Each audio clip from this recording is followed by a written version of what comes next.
So Ruth, would you tell us how old you were when you lost your hand? I was 21 at the time. Unfortunately, I fell in a fire, just the house fire. I must have fainted or tripped or something. Anyway, the grate went into my head here and must have knocked me out.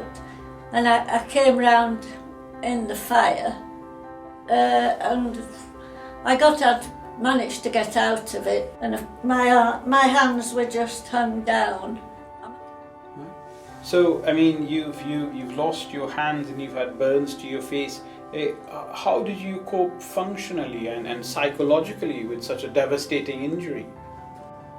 Well, at the beginning you don't really know what's happened. I suppose it's shock. I can remember coming round in the hospital and I can't really remember what I thought, I must admit. But what I can remember was an auntie of mine brought me a little transistor radio, and that was on the table at the side of the bed. And it had a leather strap on, did this radio. And I kept looking at it and thinking, I wonder if I can lift it. And after a week or two, eventually I picked up the courage and I put my arm, that's all I did was put my arm through the leather strap and just picked it and dropped it on the bed. And I was so thrilled, I pressed the emergency button. And the nurses rushed in, and as well as saying, very well done, I got in heap big trouble. But that was the very first thing I lifted, and it lifted me over the moon, because then I thought, if I can do that, there must be plenty more I can do. And it's amazing, I've never ever forgotten that. And it was a real wonderful lift.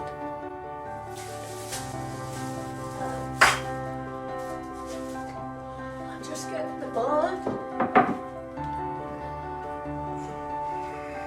Get the potato across.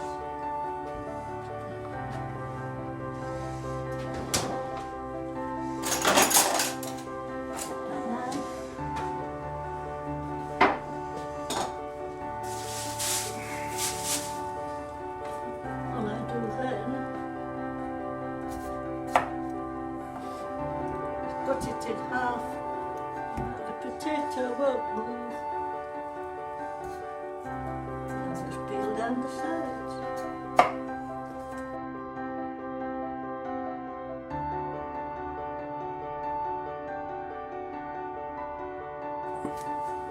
That should do. Pick it up.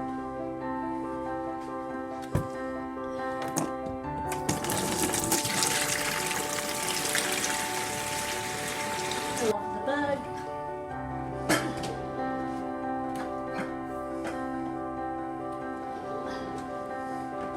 I need to put the pan, the potato, sorry, in the pan. I can't do with the dirty knife, can we?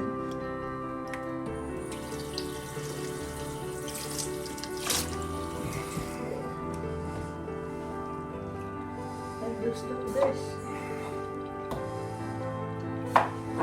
Whatever size you want. It's a bit, that left a bit there.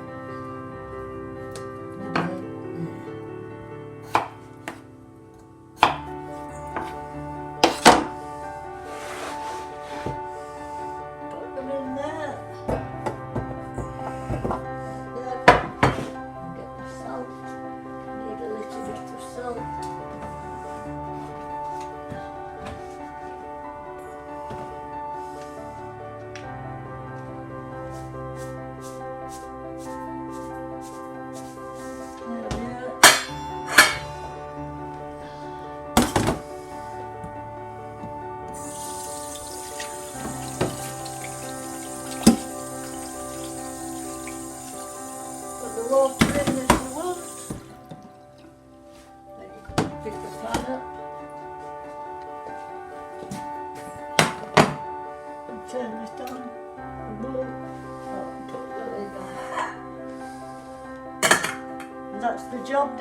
you've led a normal life essentially. You know, you've worked and you've raised kids and so on.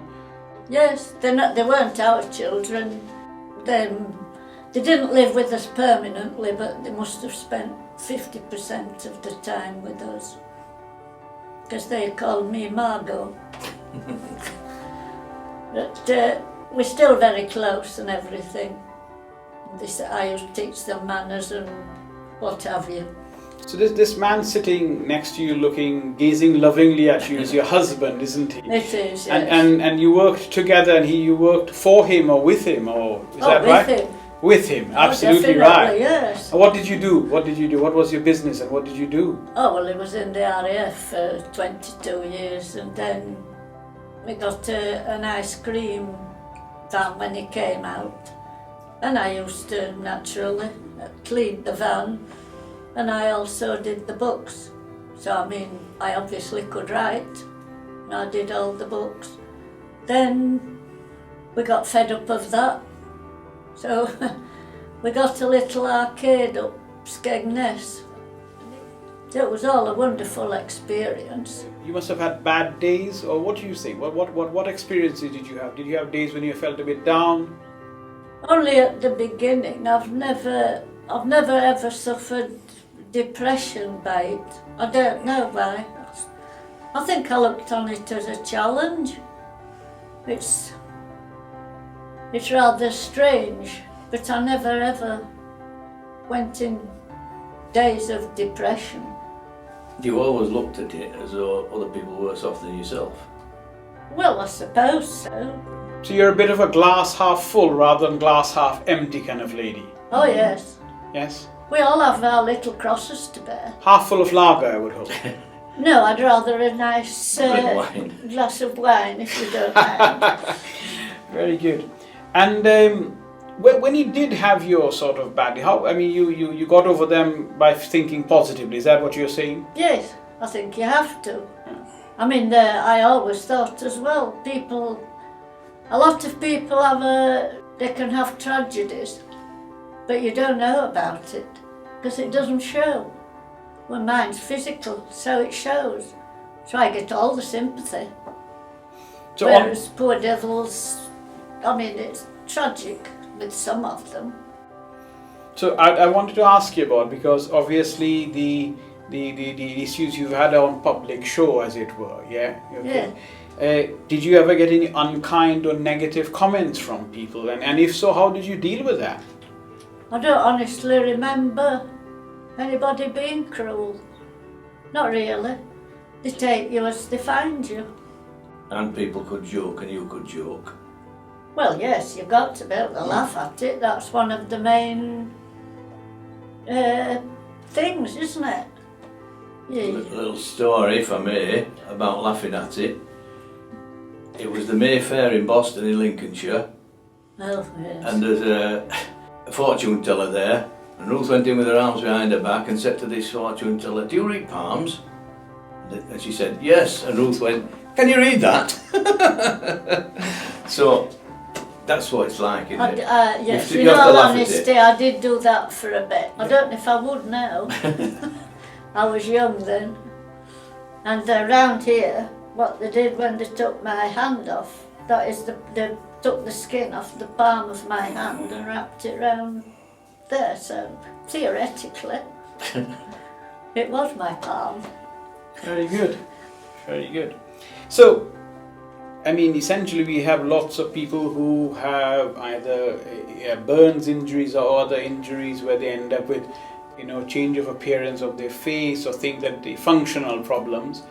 What words of advice do you for a person who has survived and done so well, notwithstanding? What words of advice would you have for them, Ruth? Well, we're all vain, and everybody says, "Oh, it doesn't matter," because I'm very conscious. I haven't got all my hair. You've got to accept it. The main thing is, you've got to be able to laugh at it as much as you can.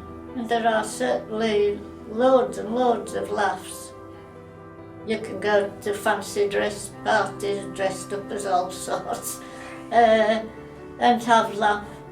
I think One of the things I can remember is, I suppose it wasn't long when I was out of hospital, and I thought, people will only listen to you moaning for so long, you'll soon lose the sympathy. And I thought to myself, I'm the same person. What's different? I just behave normally and act normally.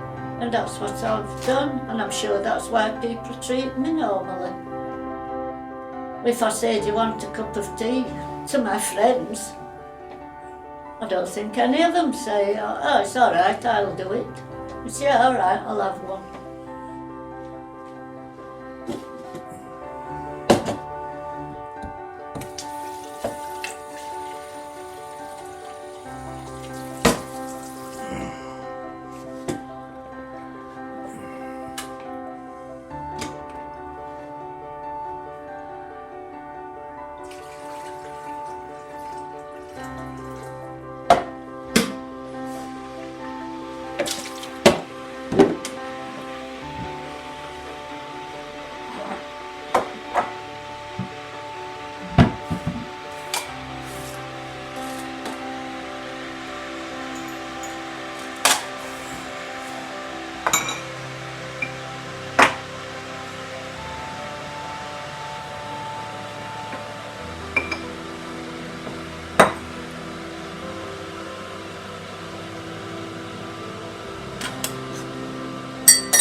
You just got to live a normal life. When we lived in Cambridge, with coal fires, and if we'd been up to Yorkshire to see parents and what have you, Yes. people would think I was awful, because we drive back down to Cambridge, which is a longer drive than it is nowadays, and we arrive home. Ruth would make the fire while I cook the meal, but that's how we both preferred it. Ruth preferred to do that than do the cooking, didn't you? Yeah, I used to go out and fetch the coal in, Yeah. which looked disgusting if you're outside, wouldn't it? Which comes down to leading a normal life. Yeah, I preferred to do that than cook at the time, so it just worked. I hate to say it in some ways, but John's been absolutely wonderful. He's, Don't be telling him that. no, well, I'm saying I hate to say it. I'm listening though. But he's been, well, he's never spoilt me, I must admit. I can remember saying,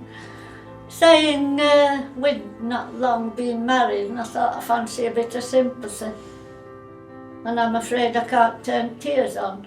So I went in the bedroom, and it was a long time, or it seemed it anyway, and eventually I heard this voice, "What's the matter?" And I said, "I wish I had a pair of hands." And all the response I got was, "Well, I wish I was taller, but there's nothing we can do about it." And that was the end of the sympathy. So we've just laughed along. We've never done anything differently. You've got to be able to accept it, and you've got to be able to laugh. I think one of the big things is a sense of humour. If you can't laugh at yourself, nobody else can. So they're going to treat you with that wariness. The nice thing is it's little children.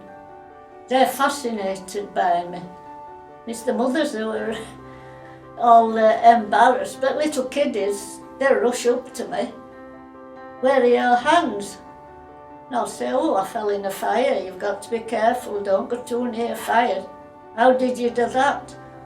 Well, unfortunately I tripped, so you don't go too near a fire. And then they say, how do you do this? So I tell them, how do you do that?